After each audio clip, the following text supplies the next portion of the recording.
할렐루야. 귀한 찬양 감사를 드립니다. 지난주 한 주간 동안에 대림절 셋째 주간을 보내면서 여러분들이 지금 동참하고 있는 희망 상자 80개를 만들어서 지역주민센터에 목요일날 전달해 드리려고 했습니다. 그런데 포장하는 가운데 확진자가 한 명이 발생했습니다. 그리고 추가로 검사했는데 그 뒤로 더 발생했었습니다. 그래서 본의 아니게 또 한 주간이 미뤄져서 다음 주 목요일날 이렇게 희망상자를 지역주민센터를 통하여서 함께 전달하고 나누고자 합니다. 또 생명의 삶 큐티 본부에서 또 대기업이 좀 후원해 주신 부분이 있어서 저희가 선교하고 후원하고 있는 그 선교사님들, 특별히 동남아에 있는 미얀마 선교사님, 또 필리핀의 선교사님, 또 캄보디아의 선교사님에게 어린이 마스크 얼마나 그 지역에서 소중하겠습니까? 그것을 1000장씩 또 3000장씩 이렇게 부탁을 했는데 그거보다 더 많은 숫자로 보내드렸는데 그 중에 캄보디아 또 선교사님에게는 이제 그곳에서 수수료를 너무 많이 요구를 선교사님에게 한다고 해서 거기에는 또 중단됐습니다. 그리고 또 후원하시는 분이 있어서 목회와 신학을 어려운 미자립교회, 개척교회 미자립교회에 10권 정도를 10개 교회에다가 이제 1년치 구독할 수 있도록 또 보내드리기로 했습니다. 이렇게 한간에 한 주간 동안에 이렇게 선교를 하려고 하는데 또 갑자기 틀어지기도 하고 막히기도 하고 이런 모습들을 보면서 한번 생각을 해보게 됐습니다. 우리가 선교를 할 때 프로그램식으로 선교를 하고 물질로 선교를 하다 보면 이런저런 환경에 의해서 축소가 되거나 올스톱되는 경우가 종종 있는 것을 보게 되었습니다.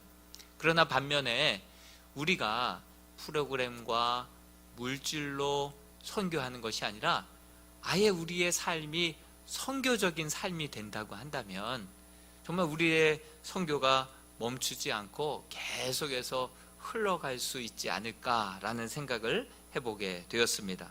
선교와 전도를 프로그램으로 하려 하다 보니까 이 코로나19가 터지니까 이렇게 축소되고 올스톱되고 변경되고 이런 모습들을 보게 되지 않습니까? 그런데 정말 우리가 선교적으로 살아가다 보면 우리들의 선교와 전도는 정말 어떤 모양으로든 계속해서 멈추지 않고 흘러갈 수 있지 않을까 이런 생각을 해보았습니다.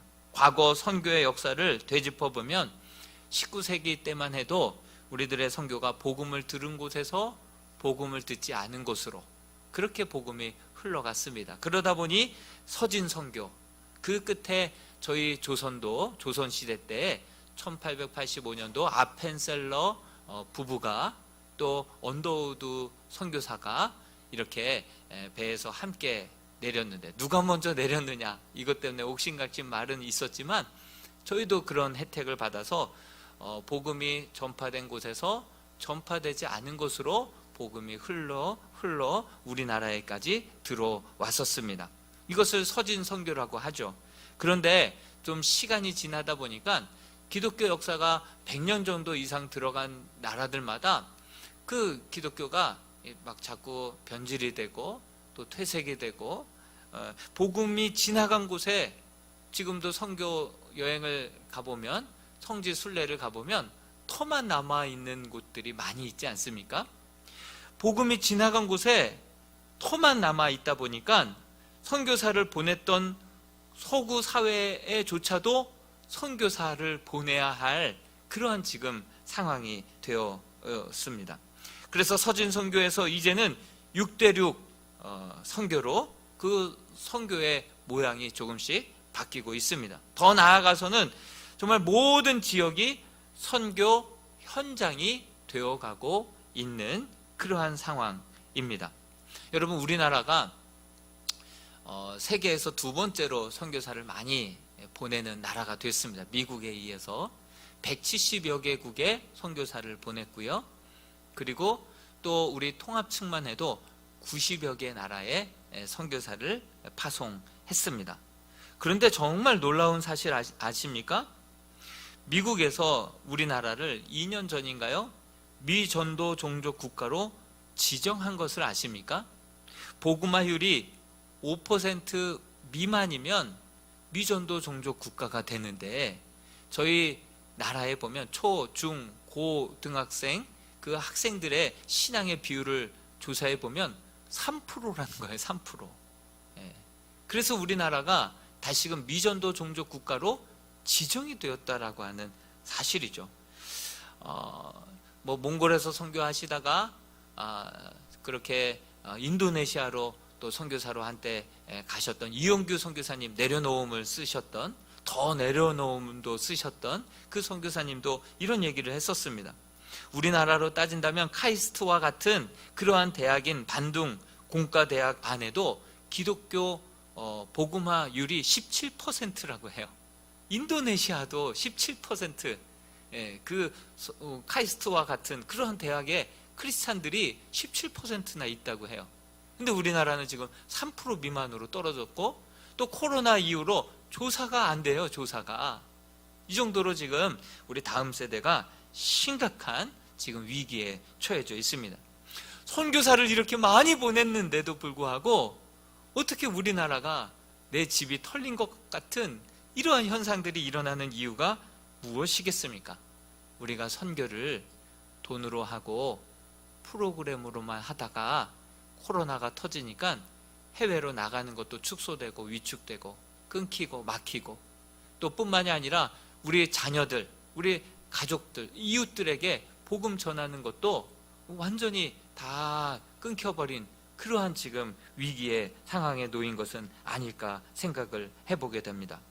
우리나라가 이렇게 많은 선교사들을 보냈음에도 불구하고 왜 우리 믿음의 다음 세대들이 이 복음화율이 이렇게 낮은 이유가 무엇일까요? 선교를 이렇게 프로그램, 돈으로만 했기 때문은 아닐까요?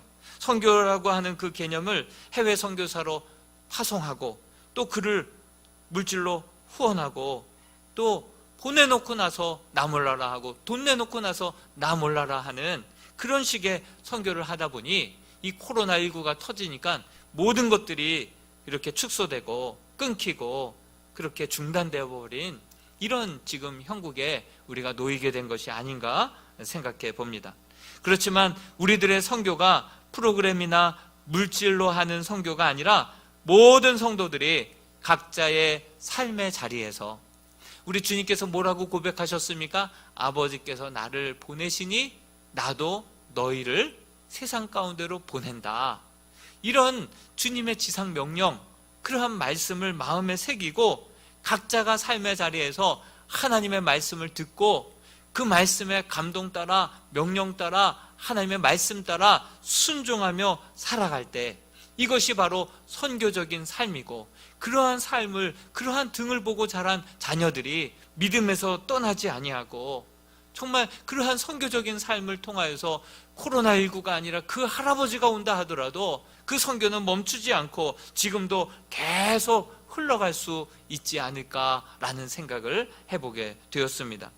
선교학에서도 이러한 교회를 미셔너리 처치라고 합니다. 선교하는 교회가 아니라 선교적 교회가 되어야 한다라고 성경은 말하고 있고, 이 코로나19를 허락하심도 우리로 하여금 이렇게 본질로 돌아가게 하기 위함이 아닌지 다시 한번 우리 스스로를 반성해보고 되짚어봐야 할 것입니다. 오늘 본문은 이 말로 시작이 됩니다. 헤로드 왕 때 이 한마디로 정말 당시의 영적인 상태가 어떠했는지를 여실히 보여주고 있는 말씀입니다. 예수님이 태어나실 때의 왕이 바로 헤롯 대왕이었습니다. 이때 당시 실질적인 왕은 로마의 가이사랴 황제였죠. 그런데 이 헤롯 대왕이 각종 로비와 또 유대인들의 환심을 사서 정말 화려한 그 예루살렘 성전을 지었다라고 성경에는 기록되어 있는데, 그 유대인들의 환심을 사기 위해서 화려한 성전을 짓고, 예수님 태어났을 때의 당시 이 왕이 이렇게 정치적인 권모술수가 뛰어난 여러 가지 로비로 결국은 로마의 환심을 사서 유대의 왕이 되었던 그 왕이 헤롯 대왕이었습니다. 그 이후로 동생의 아내와 결혼해서 세례 요한을 책망했다가 세례 요한을 죽였던 헤롯 안디바, 다 가족이에요. 다 자녀들입니다. 헤롯 안디바의 동생 헤롯 아켈라오, 야고보를 처형했던 헤롯 아그리파 1세, 사도 바울을 계속해서 신문하고 그렇게 가두었던 헤롯 아그리파 2세, 다 이 헤롯 가문이 그 로마 제국의 환심을 사가지고 이렇게 대대로 그 자리를 차지하고 있는 그러한 모습을 볼 수가 있습니다. 사무엘상 8장에 보면요, 사무엘이 정식으로 기름 부음을 받은 그 정통, 이제 사무엘상 8장에 보면 이스라엘 백성들이 사무엘에게 왕을 요청합니다. 왕을 우리도 좀 세워달라고 그렇게 간청을 합니다. 그러자 사무엘이 뭐라고 대답을 합니까? 만약에 왕이 세워지게 되면 너희 아들들을 데려다가 그 왕의 병거를, 말들을 끌게 할 것이다. 징집당하게 될 것이다. 병역의 의무를 지켜야만 할 것이다. 가장 좋은 것 있으면 다 왕에게 상납을 해야 할 것이다. 각종 세금을 내야 하고 딸들도 내어줘야 되고, 또한 종들도, 노비들까지도 그렇게 데려다가 노동력 착취를 당하게 될 것이다. 결정적으로 이제 너희에게 응답하지 않고 왕에게 응답할 거다. 그래도 좋으냐? 그럴 때 이스라엘 백성들이 다 좋다고 합니다. 이웃들은 나라가 대신 싸워주고 나라가 대신 재산을 지켜주고 그것이 부러워서 우리도 왕을 달라고 합니다. 그때부터 이제 신정국가가 왕정국가로 세워지게 되면서 사울, 다윗, 솔로몬 이어지는 왕정국가가 되어가지 않았습니까?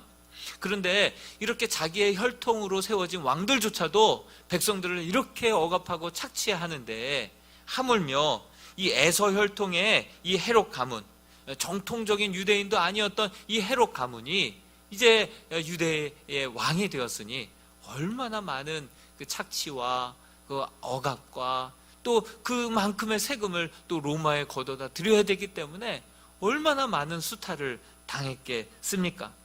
헤롯 왕 때 이 한마디에 그 모든 이스라엘 사람들은 암울했던 때구나 라고 떠올릴 것입니다. 그때 동방으로부터 박사들이 예루살렘으로 와서 유대인의 왕으로 나신 이가 어디 계시냐 이렇게 묻습니다. 우리가 동방에서 그의 별을 보고 그에게 경배하러 왔다 이야기합니다. 이 얘기를 듣고선 온 예루살렘이 소동한지라 이렇게 말씀하고 있습니다. 여러분, 이상하지 않습니까? 그때 당시 동방에서 박사들이 어떻게 메시아의 나심을 그렇게 유심히 관측하고 있다가 그 심상치 않은 별을 보고 그 먼 거리, 그때 당시 그 먼 거리는요, 자기의 목숨을 담보하고 와야만 했던 그 먼 거리를 그렇게 마다하지 않고 조그만 확신을 가지고 큰 희생을 치르며 그렇게 예루살렘으로 올 수 있었을까요? 한번 생각해 보셨습니까? 한번 거슬러 올라가다 보면 페르시아, 바벨론, 페르시아, 그리고 그렇게 두 제국 가운데 큰 영향력을 끼쳤던 사람이 있었습니다. 기원전 600년 전에 바벨론에 다니엘과 세 친구들을 비롯한 수많은 포로들이 끌려가지 않았습니까? 근데 그곳에서도 다니엘이 뜻을 정하여 왕의 진미와 포도주로부터 자기 자신을 지키고 그렇게 믿음을 지키다가 결국은 바벨론의 총리가 되었고, 또 이어서 바사 제국, 페르시아 제국의 또 총리가 되지 않았습니까? 그를 통하여서 고레스 왕도 과연 하나님은 살아계시다, 참 하나님이다, 이런 고백하게 했고요. 또 그를 통하여서 메시아 대망 사상까지, 신앙까지 그대로 그 지역에 물려줘서 그것을 이어받은 사람들이, 아주 경건한 사람들이 그곳에 여전히 살아가고 있었던 것입니다. 이 다니엘을 통하여서 알게 된 그 메시아 대망 사상을 기다리다가 별을 보고 별이 심상치 않자 그 별을 쫓아서 먼 곳까지 오게 된 것입니다. 그때 당시 로마와 페르시아 제국 그 이후에 그 파르티아 제국과는 배척관계 아닙니까? 대립관계 아닙니까? 그래서 그 제국을 넘어서 로마가 지배하고 있는 예루살렘에 왔다는 것은 목숨을 담보해 놓고 그곳까지 찾아온 것을 뜻하는 것입니다. 그들은 그 별의 인도함을 받아서 이제 별이 멈추는 그 집에 들어갑니다. 그리고 그곳에 들어가서 어떻게 예수님을 경배합니까? 마태복음 2장 11절 말씀 같이 한번 읽어보겠습니다. 시작. 집에 들어가 아기와 그의 어머니 마리아가 함께 있는 것을 보고 엎드려 아기께 경배하고 보배합을 열어 황금과 유황과 몰약을 예물로 드리니라. 그렇습니다. 황금을 준비해 와서 드렸다는 것은요, 그분을 왕으로 믿고 그 믿음의 고백대로 황금을 준비해 와서 드린 것입니다. 유황을 준비해서 드렸다는 것은요, 그를 선지자로, 나의 삶을 인도해 주실, 그런 이끌어 주실 선지자로 믿고 그 믿음의 고백대로 그렇게 유향을 그 아기 예수에게 드린 것입니다. 또한 몰약을 그렇게 드렸다는 것은 그분은 메시아, 그 헬라어로 그리스도, 그는 구원자이다. 우리를 죄 가운데서 구원해 주시기 위해서 오신 분으로서 우리의 죄를 위해서 대신 죽으실 분, 그의 장사를 기념하기 위하여서 몰약을 그의 믿음의 고백대로 준비해 올려드린 것입니다.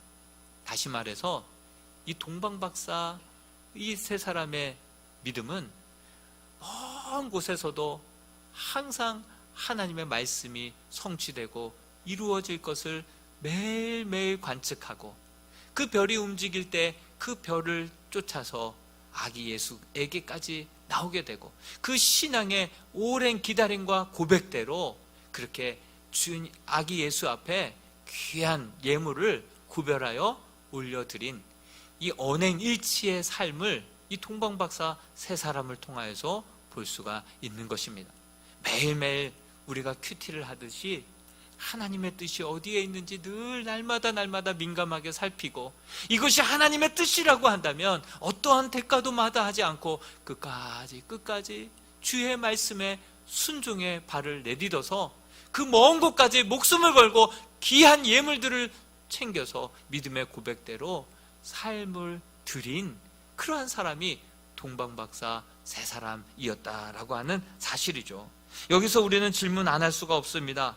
왜 하나님께서는 가까이에 있는 헤롯 대왕 그리고 대제사장과 이 서기관들에게, 이 하나님의 말씀 맡은 자들에게 왜 안 가르쳐 주시고 멀고 먼 저 동방박사 세 사람에게 그 소식을 알리셔서 그들을 통하여서 아기 예수를 경배하게 하신 이유가 무엇일까요?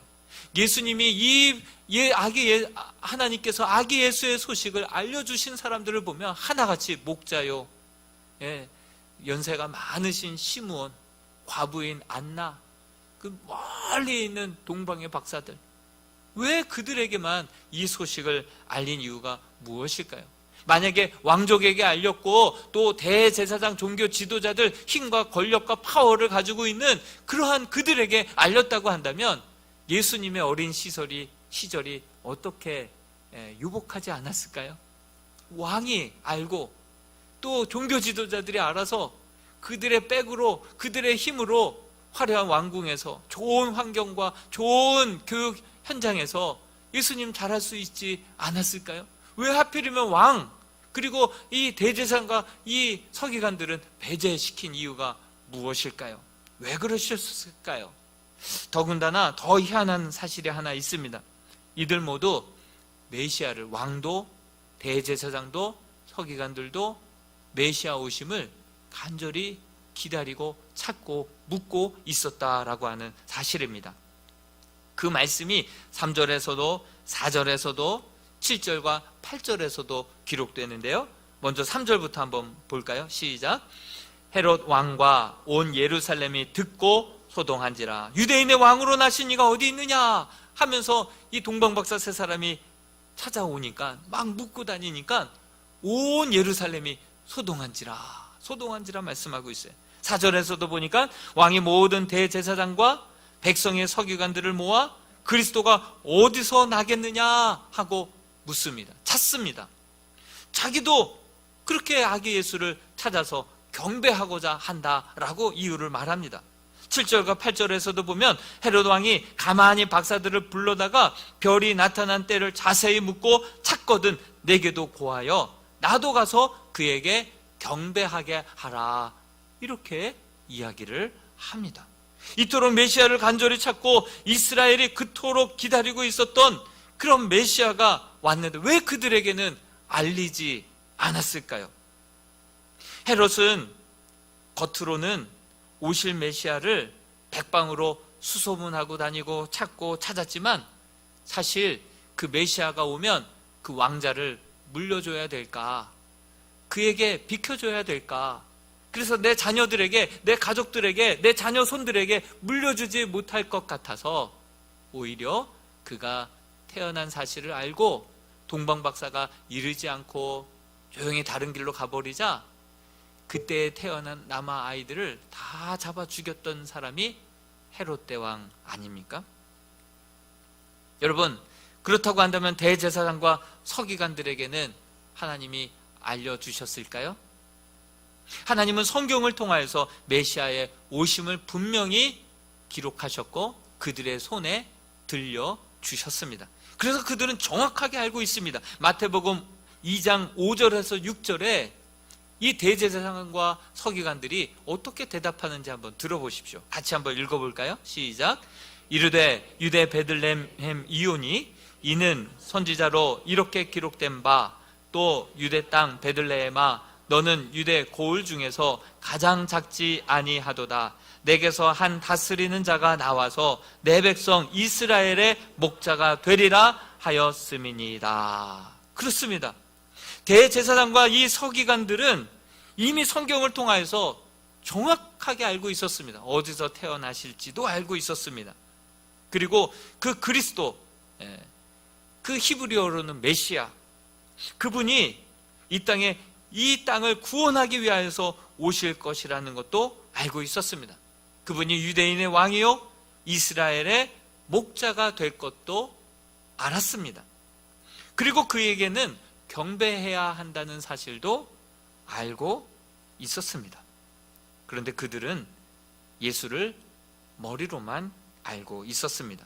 아니, 입술로까지는 이렇게 멋지게 기가 막히게 정확하게 고백하고 있었습니다. 그러나 삶 속에서는 그분을 진정 왕으로, 주인으로 따르지 못했던 그러한 대제사장과 서기관들의 삶의 모습을 보게 됩니다. 그로 인하여서 그들은 죄사함 받지도 못했고 다스림과 인도함 받지도 못했고 온전히 경배하지도 못했습니다. 오히려 앞장서서 예수 그리스도를 십자가에 못 박는 자들이 되었던 것이죠. 헤롯도 대제사장과 서기관들 모두 다 메시아를 갈망했고 찾았고 잘 알고 있었지만 그러나 어디까지 머리로만 알고 있었고 입술로만 고백하고 있었을 뿐 진정 삶 속에서는 그러한 주님을 인생의 주인으로 왕으로 그렇게 모시며 따르며 살아가지 못했다라고 하는 사실입니다. 여러분들에게도 한번 묻고 싶습니다. 여러분들에게 있어서 그리스도는 어떤 분이십니까? 하나님의 아들이시죠? 메시아죠? 구원자이십니다. 이 땅에 진정한 참된 왕으로 오셨습니다. 내 인생의 목자 되십니다. 맞습니다. 정확하게 알고 있습니다. 하지만 자칫 여러분들도 헤롯처럼 대제사장과 서기관들처럼 입술로만 머리로만 고백하고 있지는 않습니까? 대림절 기간 주 앞에 나와 입술로는 주님을 나의 왕, 나의 삶의 주인이라고 고백하고 몸은 주님을 예배한다고 하지만 정작 우리들의 삶에는 주님을 왕으로 모시고 말씀으로 인도함을 받으며 예배적인 삶을 살아가고 있는지 우리 스스로를 돌아봐야 할 것입니다. 우리는 누구의 음성을 주로 듣느냐에 따라서 우리는 누구의 종으로 살아가느냐가 인생 결정될 것입니다. 여러분들은 일상의 삶 속에서 주로 누구의 음성에 귀를 기울이며 살아가고 있습니까? 바로 그 내 음성에 귀를 많이 기울이고 살아간다고 한다면 내가 주인인 것이고, 다른 사람들이 이렇다더라 저렇다더라 하고 하는 그 말들에 휩쓸려 살아가는 사람들은 세상이 그의 주인이 될 것입니다. 그러나 눈을 뜨면 하나님의 말씀으로 하루를 시작하고, 동방박사가 먼 곳에서 그 별을 바라보면서 주님의 나심을 간절히 사모하고, 주님의 징조와 주님의 말씀과 주님의 감동과 성령의 인도하심이 있을 때에는 그대로 이해가 되든 안 되든, 정말 사실 여부를 확인하지 못한다 하더라도 믿음으로 그 발을 내딛어서 끝까지 순종하고 황금과 유황과 몰약을 주 앞에 올려드렸던 그러한 일상의 주인을 진정 주인으로, 왕을 진정 왕으로 모시는 그러한 삶을 우리 하나님은 찾아서 그에게 우리 주님의 나심을 보여주시고 가르쳐 주시는 분이 우리 하나님이시다라고 하는 사실이죠. 여러분, 여대생들 대상으로 여론조사를 했는데 가장 싫어하는 시어머니 상이 누군지 아십니까? 교회 권사님이라고 합니다. 왜일까요? 교회 권사님은요, 성경을 통해서 아는 게 너무 많아요. 또 교회 안에서 여기저기 본 게 너무나도 많아요. 그렇게 보고 알게 된 게 많은데 그 방법을, 그 꿈을, 그 목적을 이루는 데 있어서는 지극히 세속적이고 세상적이다 보니까 오히려 많은 사람들이 그렇게 교회 권사님, 시어머니를 기피한다라고 하는 이야기가 들려옵니다. 요한계시록에 벽옥과 홍보석과 녹보석, 이 휘황찬란한 보석들이 있다, 이러한 상급이 있다, 그것을 희망하죠. 근데 그것을 어떻게 이루기를 원합니까? 며느리 혼수로 그 보석을 채우려고 하는, 그 세상적인 방법으로 채우려고 하는, 실제로 뉴스에 이런 기사가 났습니다. 결혼해서 신혼을 살고 있는 신부가 극단적인 선택을 했습니다. 시댁의 시어머니가 계속해서 혼수가 적다고 압박을 주고 구박을 하다 보니까 그 모독을 견디지 못하고 스스로 생을 마감했던 그러한 내용이 기사에 실렸습니다. 아들이 의사였다고 합니다. 여러분, 의사와 결혼하기 위해서는 열쇠 3개를 가지고 와야 된다라고 하는 그러한 통념이 있지 않습니까? 그래서 나름 집도 준비해 왔고 자동차도 준비해 왔는데 그 시어머니가 병원을 안 차려준다고 그렇게 압박을 가해서 결국은 사랑해서 결혼했고 잘 살고 있던 가정에 그렇게 꽃다운 나이에 극단적인 선택을 하고 말았습니다. 그 신부의 아버지가 안 믿는 가정의 아빠였습니다.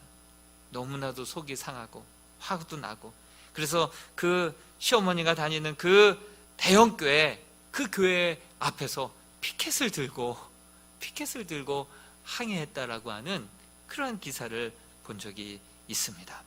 여러분, 왜 우리는 고백한 대로, 왜 우리는 믿는 대로 삶 속에서는, 일상 속에서는 그렇게 살아가지 못하는 이유가 무엇이겠습니까?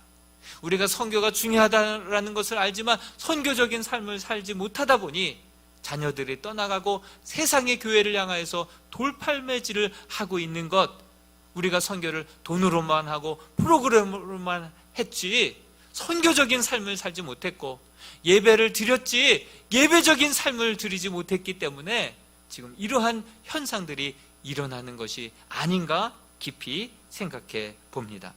한국교회가 이제는 선교하는 교회가 아니라 선교적 교회로 살아가야 할 줄로 믿습니다. 한국교회가 예배하는 교회가 아니라 예배적인 삶을 살아가는 그러한 교회와 성도가 되어야 할 줄로 믿습니다. 그렇지 않으면 한국교회와 성도는 거의 매력이 없는 교회와 성도들이 되고 세상에서 매장당하는 그러한 교회가 될 수밖에 없을 것입니다. 우리가 이제 왕이신 나의 하나님 입술로 고백할 것입니다. 우리들의 고백이 입술만의 고백되지 않기를 원합니다. 삶 속에서 매일매일 하나님의 말씀을 통하여서 우리 스스로를 살피고, 하나님께서 감동 주시고 말씀 주시고 도전을 주시면 그 말씀 그대로 회개도 하고 순종도 하고 주의 뜻을 이룸으로 말미암아 이 땅 가운데 다시금 하나님의 영광 땅에 떨어져 짓밟히는 이 세상 속에서 하나님의 영광을 다시금 드높이고 다시금 이 땅 가운데 하나님의 나라를 아름답게 멋지게 건설해 나아갈 수 있는 우리 이람의 복된 성도들이 다 될 수 있기를 주님의 이름으로 축원드립니다.